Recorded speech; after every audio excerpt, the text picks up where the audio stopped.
আপনাদের কাছে একটাই অনুরোধ, এই ভিডিওটিকে কেউ খারাপ উদ্দেশ্যে বা খারাপ মনোভাবে নেবেন না। ঈশ্বর নারীকে তৈরি করেছিলেন, কিন্তু অন্য সব কিছুর তুলনায় নারীকে গড়ার ক্ষেত্রে ঈশ্বর সময় বেশি লাগিয়েছিলেন। এই কাল বিলম্ব দেখে একজন দেবদূত ঈশ্বরকে জিজ্ঞাসা করে বসলেন, হে ঈশ্বর, তুমি নারীর বেলায় এত সময় কেন নিলে? জবাবে ঈশ্বর বললেন, কারণ আমি তার সাথে কিছু বৈশিষ্ট্য জুড়ে দিয়েছি। সেটা কি তুমি দেখেছো?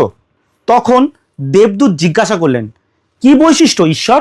তখন ঈশ্বর বললেন, নারী সব ধরনের পরিস্থিতিকে মানিয়ে নিতে পারবে এবং সে একই সাথে একাধিক শিশু পালনে সক্ষম হবে।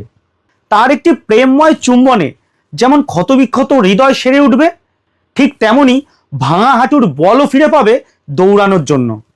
সে টানা 24 ঘন্টা সেবা দিতে সক্ষম। এত কিছু সে করবে, কিন্তু তার থাকবে মাত্র 2টি হাত।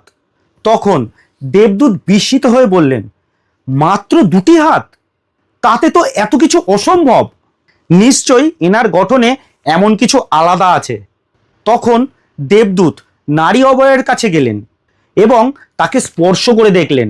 তখন দেবদূত বললেন, কিন্তু ঈশ্বর, আপনি তো একে নরম এবং কোমল করে বানিয়েছেন। ঈশ্বর বললেন, হ্যাঁ, সে নরম আর কোমল, কিন্তু আমি তাকে খুব শক্তপোক্ত করে বানিয়েছি।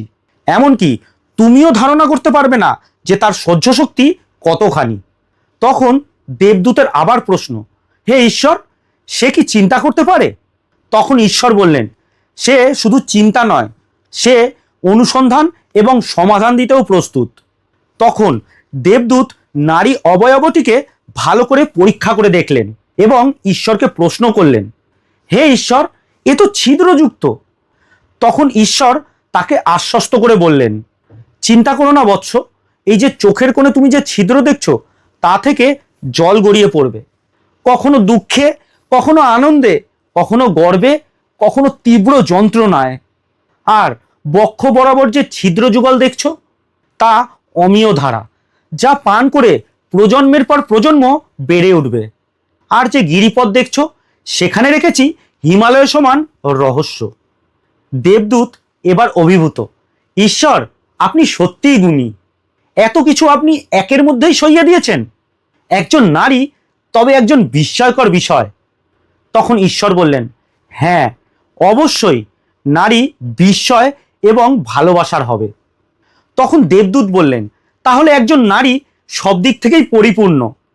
তখন ঈশ্বর বললেন, না, পরিপূর্ণ নয়, এরও একটা অসম্পূর্ণতা আমি রেখে দিয়েছি। আর তা হলো, সে কখনোই কোনো প্রতিদান চাইতে জানবে না।